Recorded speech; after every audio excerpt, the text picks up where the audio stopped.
Hello बच्चों, let's read the question and question says that most stable ecosystem is. चार option है यहाँ पर हमारे पास दिया हुआ है ना। ओशियन है, फॉरेस्ट है, डेजर्ट है और माउंटेन। हमें ढूंढना है कि स्टेबल, सबसे ज़्यादा स्टेबल इकोसिस्टम कौन है। तो चलिए कि कॉन्सेप्ट में हम लोग देखते हैं।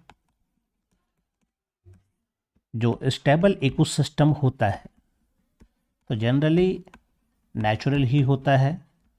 स्टेबल इकोसिस्टम का मतलब है जिसमें कि बायोडाइवर्सिटी भी ज़्यादा रहता है, जहाँ पर सक्सेशन का प्रोसेस नहीं होता हो, है ना।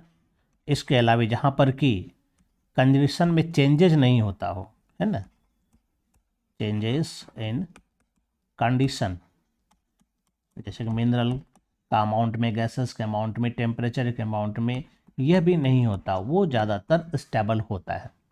और इस नज़रिए से अगर हम देखेंगे तो हमारे पास जो ऑप्शन मिलेगा, जैसे ओशियन है, तो हमें ओशियन में जो है सब कुछ है, बायोडाइवर्सिटी भी है, यहाँ पर कोई सक्सेशन भी नहीं होता है, किसी प्रकार का नेचर में कोई चेंजेस भी नहीं होता है यहाँ पर, है ना, किसी प्रकार के बायोटिक कंपोनेंट में चेंजेज नहीं होता है।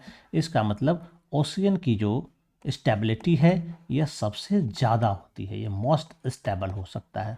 आगे और भी देखते हैं, है ना। फॉरेस्ट है तो फॉरेस्ट में बायोटिक फैक्टर चेंजेज होते रहता है, कंडीशन वहाँ चेंजेज होते रहता है, सक्सेशन की प्रक्रिया यहाँ होती है। इस कारण से फॉरेस्ट जो है स्टेबल इकोसिस्टम में नहीं आएगा। डेजर्ट है, यहाँ तो बायोडाइवर्सिटी भी कम है, यहाँ का टेम्परेचर भी हाई रहता है ना, यहाँ पर भी सक्सेशन की प्रक्रिया चलते रहती है, तो यहाँ पर भी कंडीशन में चेंजेज होते रहता है, तो यहाँ पर भी स्टेबिलिटी इस इकोसिस्टम में भी नहीं है। और माउंटेन में भी यही होता है, यहाँ भी स्टेबिलिटी नहीं होगी।